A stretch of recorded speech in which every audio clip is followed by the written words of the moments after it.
Talk North listeners, we have a deal for you through our friends at Bite Squad, bitesquad.com, and the Bite Squad app. Use the promo code FOOTBALL anytime between December 27th and January 2nd.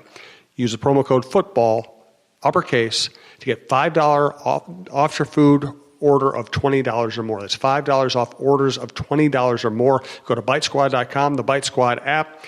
Use the promo code FOOTBALL. We appreciate everybody who has supported our relationship with Bite Squad. We appreciate Bite Squad for sponsoring the programs. And here is the program.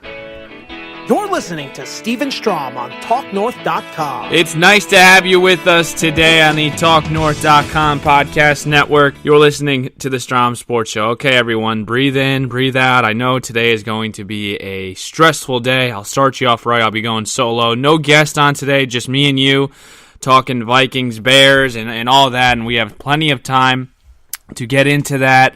Let's first start with the Minnesota sports in general, okay? Congratulations to PJ, Phil, Fleck, and the Golden Gophers, who won a big-time Quick Lanes Bowl, big win over Georgia Tech. They were underdogs. They win 34-10. I mean, they really dominated the game. I know G-Tech had a couple injuries, but nonetheless, the Gophers.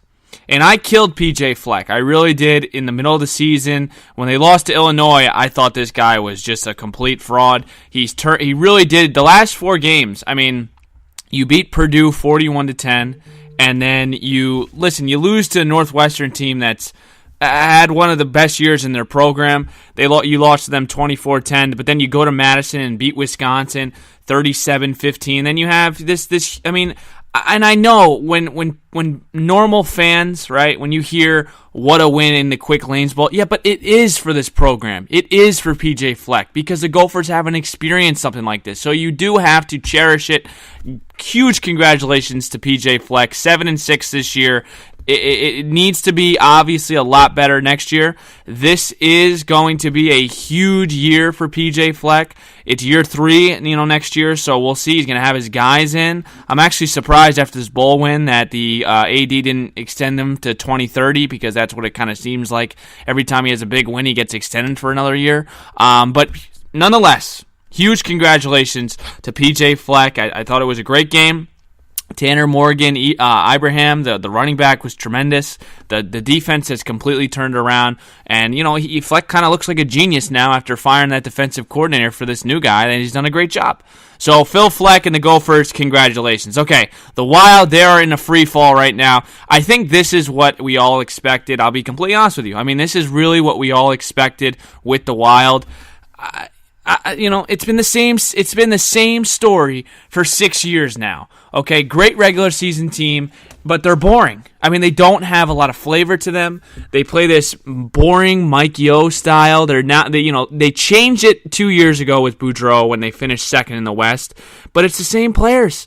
I mean, Jason Zucker is not going to lead you to a Stanley Cup. Mikael Granlund's not going to lead you to a Stanley Cup. 38-year-old Eric Stahl is not going to lead you to a Stanley Cup. And Devin Dubnyk is neither. Dubnyk's playing awful. It's awful to watch. They're boring. Ever since that Arizona loss in November, late November, they lost 4-3, which I don't know what Arizona has, the Wild number or whatever it may be. They've completely folded. They have lost to Calgary, San Jose, Pittsburgh, Dallas, and Chicago. They are on a 5-game losing streak. And 17, 16, and 3. And here's the thing about the Wild that people don't really talk about. The last few years now, when the Viking season was over, it was such an easy transition to the Wild. It really was. That's how I looked at it. Me and my dad, when the Vikings lost, it was, okay, it's all right. We have the Wild. It was a tough season for the Vikes. Even last year, losing the NFC Championship, you're like, oh, man, God knows you can't watch the Timberwolves anymore. So you had the Wild. You don't have that now. I mean, I know it's every year, though, this kind of happens. They have this bump, and then they, somehow turn around. I just don't see it, especially with Matt Dumba being out for 3 months. I mean, that was a huge blow to this team. Matt Dumba was the shining star. Matt Dumba is that guy that energizes this team and gets them going. And he's had a tremendous, tremendous year so far. It's a huge blow. And I just don't think the Wild have enough. And I really don't think they have enough in the tank. You think about this 6 straight years of getting to the playoffs and not even getting past the second round once. You were out of the first round the last 3 years. I mean, it's got to be grueling for these guys like Parisi, Sutter. I mean, they got to get sick of it. And maybe this is the best thing that could happen to the Wild, having this bad year to open up to Paul Fenton that this team isn't ready to win now. You know, you made a huge mistake letting go of Tuck and Holla. That could have changed the franchise. Those moves right there could have changed the franchise. Because those guys provided a speed, spark. It was fun. Now they're boring. It's a boring team to watch. There's no flavor. There's no charisma. It's going to be tough now. If the Vikings don't win today, it's like, what do you have to look forward to? You got to pray Gopher Hoops keeps it up, but I don't know if they have enough depth. And the Timberwolves, I mean, you can watch the home games, but, I mean, the second the Timberwolves are on the road, you might as well not even watch. They have 3 wins. So at that standpoint, it's tough to see the Wild right now free fall and just go on this losing streak and almost look like they're just, I don't want to say packing it in December, but it just doesn't look and it doesn't feel like that same team. Okay, let's get into the meat and potatoes. I know what you're thinking. I'm thinking the same thing. Is it going to end today? Is this going to be it? Are we not going to get in against the Chicago Bears Week 17 at home? Okay, let me go over a couple things here. I don't want to hear this quote anymore. You paid Kirk Cousins for these types of games. I'm sick of hearing that. Stop saying that. Obviously, we're not getting our bang for our buck, okay? Because he lost to the Rams, he lost to the Saints, he lost to the Bears, he lost to the Patriots, he lost to Seattle. All the teams that, like this quote that I can't stand, you paid Kirk Cousins for these types of games. No. Viking fans, please, don't get fooled here. If Kirk Cousins wins this game, don't say, okay, he was worth the money. No. We are Kirk's landlord now. Okay, he didn't pay the rent for the Rams game, the Bears game, the Saints game, the Patriots game. His rent is past due. Okay, it's been that for weeks now, for months. One game doesn't change that. Him beating the Bears, as huge as it would be, does not make me say, okay, well, we paid Kirk Cousins for these games, well, he won this game. No, he's like 1 for 7, okay? Don't tell me that one game will change that. As happy as I'll be, because I will be ecstatic if he wins this game and the Vikes get into the playoffs. That's pretty much the goal here. We just want to get in at this point. We don't care what seed it is. One game won't change that. You know what will? A Super Bowl run. I will not get fooled with Kirk Cousins winning this game. Because it's such like, he'll win this game and everyone's, oh, he's so worth the money, man. This is why you paid the guy. Well, no. We didn't pay the guy to have a win-or-go-home situation in Week 17. We paid the guy to have a berth at this point. We should have clinched weeks ago with the amount of money we paid this guy.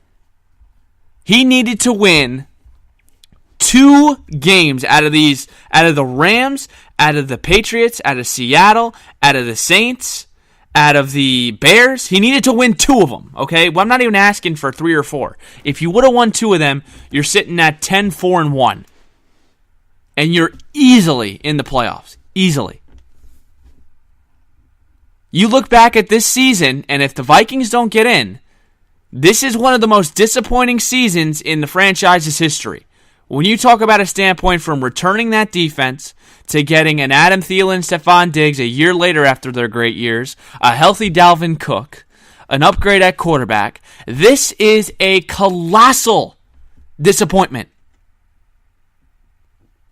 The tie versus Green Bay, it kills them. The no-show against Buffalo, 27-6, is a killer. The LA game, you can live with. They played with them. They had a chance at the end. The Cousins fumble killed him, but I can't kill Cousins for that game. He threw for 422 yards. The Saints game, it's a killer. The Thielen fumble, you're up 13-10, you're driving down the end of the first half, and you get the ball in the second. You can either get a field goal to make it 16-10, or you can get a touchdown to make it 20-10. Instead, Thielen fumbles, and New Orleans comes down and scores at 17-13. New Orleans going in the second half. That was a game you easily should have won. The Bears game even. I mean, Dalvin Cook's fumble, if people forget that. Cook fumbled when the Vikings were driving. It was either that first or second drive after the Chicago Bears scored. Cook fumbled, and it completely changed the game. The New England game, it just never felt like you were in it. The Seattle game was a joke. I mean, Seattle, you had how many chances to punch it in on the goal line, and you couldn't get it done? I mean, guys, this is a colossal disappointment when you look at this schedule, when you look at the games. Enough with the, we paid Kirk Cousins for these types of games. No. That's way past. Kirk Cousins owes us. He owes us a lot. I'll say it again.